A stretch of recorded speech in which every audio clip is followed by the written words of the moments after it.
Robert Carradine has died at the age of 71. For generations of viewers, he was Lewis Skolnick, the unlikely hero of Revenge of the Nerds. For another generation, he was Sam McGuire, the steady and patient father on Lizzie McGuire. Across decades of television and film, Carradine carved out a career that blended intelligence, vulnerability, and understated humor. His family confirmed his passing in a statement, describing him as a beacon of light in a world that can often feel dark.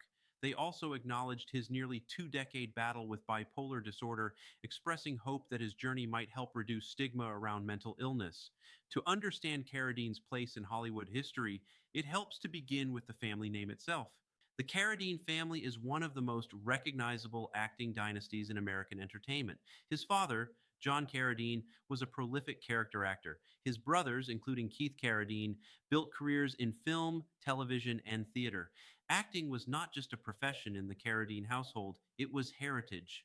Robert Carradine emerged during the 1970s, appearing in projects that reflected the era's more experimental filmmaking style. But it was 1984 that cemented his pop culture identity. Revenge of the Nerds became a cultural flashpoint.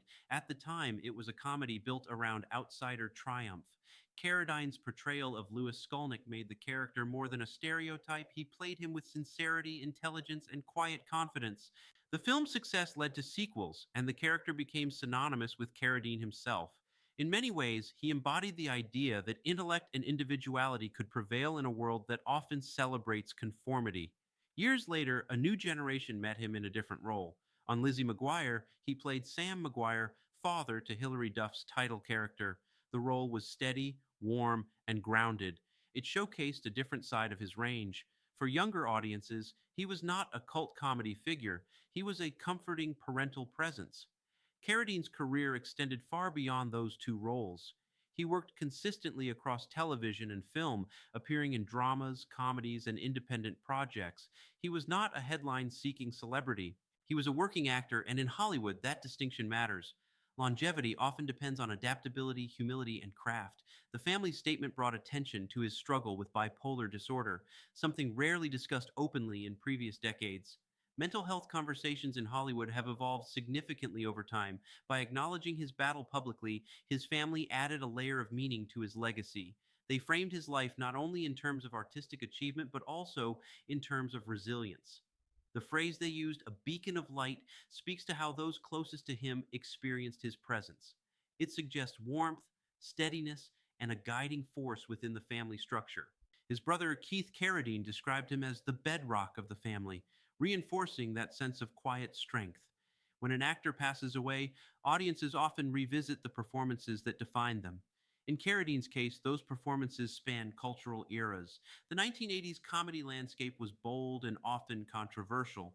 The early 2000s Disney Channel era was family centered and aspirational. He successfully navigated both. His passing also marks another chapter in the history of the Carradine acting dynasty. Few families have contributed so extensively to American film and television. Each generation leaves its imprint, and Robert Carradine's imprint includes humor, sincerity, and an ability to connect with viewers across age groups. There is something unique about actors who become part of the background of our lives. They appear in reruns, streaming libraries, and nostalgic rewatches. Their work becomes tied to personal memory. A dorm room viewing of Revenge of the Nerds, an after school episode of Lizzie McGuire. Over time, the performances become part of shared cultural memory. At 71, Carradine leaves behind decades of work that continue to circulate.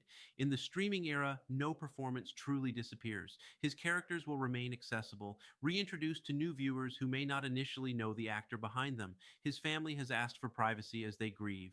That request underscores the reality that beyond the public persona, there is a private circle of relationships shaped by love, complexity, and shared history.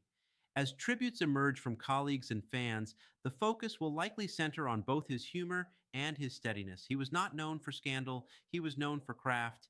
In an industry that often rewards spectacle, that kind of steady presence can be easy to overlook, but it is foundational. Robert Carradine's life reflects a broader truth about Hollywood. Fame can fluctuate, but contribution accumulates.